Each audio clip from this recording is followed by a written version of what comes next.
Bonjour les amis,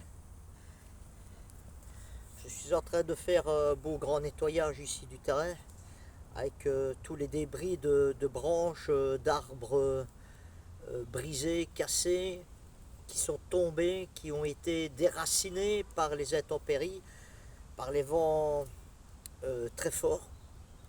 Et ça me fait penser un petit peu spirituellement à ce que la Bible nous enseigne, que lorsque les arbres ne portent plus de fruits, qu'ils ne servent plus à rien, ils sont morts, eh bien il faut les couper et il faut les brûler.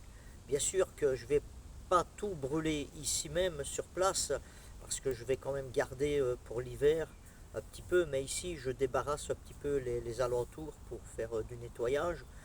Et lorsque je vois ces grands arbres, mais des gros arbres comme ici derrière, vraiment qui ont été complètement déracinés parce que les racines sont quasi à la surface de la terre, il n'y a pas assez de terre dessus, ils ne sont pas assez profondément enracinés dans la terre pour tenir devant les intempéries d'aujourd'hui, les grands, je ne vais pas dire qu'il y a des ouragans comme aux États-Unis, mais il y a quand même des vents très forts chez nous ici en Belgique, et les arbres ne tiennent pas, ils sont complètement déracinés. Ça me fait penser un petit peu à tous ces chrétiens qui sont superflus, ils sont au-dessus de la terre spirituellement, ils ne sont pas enracinés dans la parole de Dieu, et les racines, voyez-vous, sont comme ça au-dessus de la terre, je les vois, elles sont là comme une toile d'araignée, comme des pattes d'araignée, comme ça. Et lorsque le vent vient, les tempêtes viennent, et bien finalement j'en trouve par terre le lendemain, ou même j'en ai vu de mes propres yeux s'écrouler comme ça, se casser devant mes yeux. C'est impressionnant.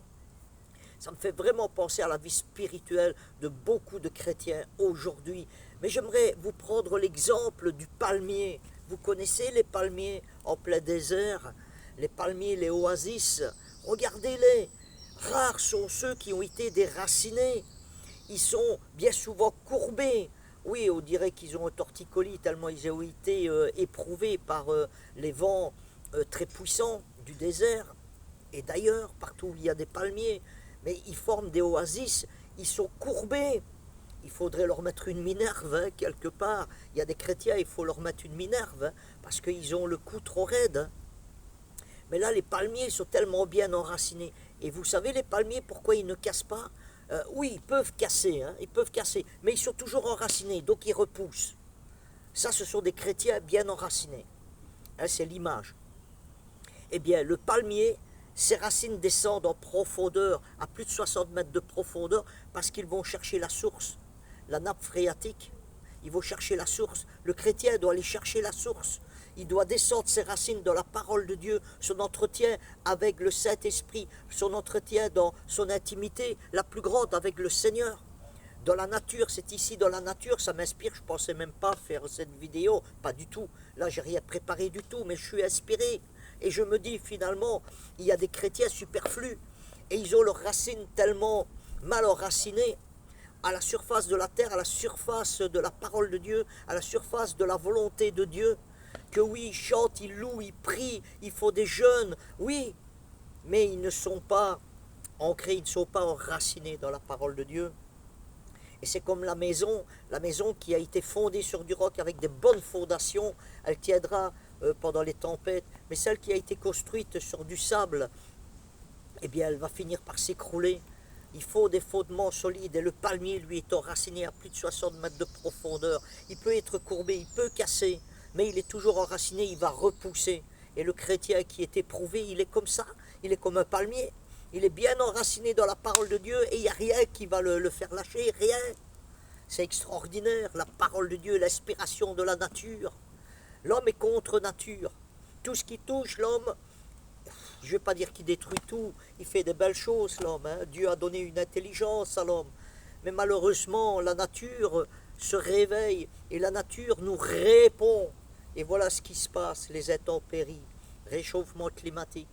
Et si les chrétiens ne sont pas enracinés comme le palmier à plus de 60 mètres de profondeur pour aller chercher la source, alors il ne tiendra pas.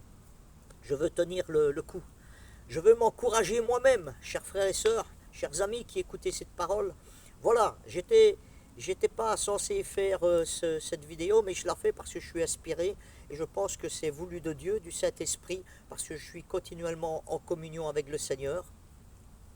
Et vraiment, j'ai envie de vous faire du bien et de me faire du bien dans cette nature merveilleuse que Dieu a tout créé merveilleusement bien, parfaitement bien. Gloire à Dieu, que Dieu vous bénisse. Soyez enracinés dans la parole de Dieu comme les palmiers. Soyez des oasis pour votre famille, des oasis pour votre voisinage, des oasis dans votre travail, des oasis dans l'église, des oasis dans votre famille, partout où vous êtes, soyez des oasis, soyez enracinés dans la parole de Dieu, à plus de 60 mètres de profondeur. La nappe phréatique, c'est le Saint-Esprit, c'est le Seigneur, c'est l'eau de vie, c'est la source de vie, comme la Samaritaine. Le Seigneur lui a dit, celui qui boira de cette eau aura toujours soif, mais celui qui boira de l'eau que je vais lui donner, celle qui va jaillir du cœur de Dieu, du trône de Dieu, de la volonté de Dieu, n'aura plus jamais soif. Que Dieu vous bénisse. Alléluia, gloire à Dieu. On peut parler comme ça de la parole de Dieu pendant des heures. Que Dieu vous bénisse. Voilà, j'espère que ça va vous faire du bien. En tout cas, moi, ça m'a fait du bien. Que Dieu vous bénisse. Bonne journée.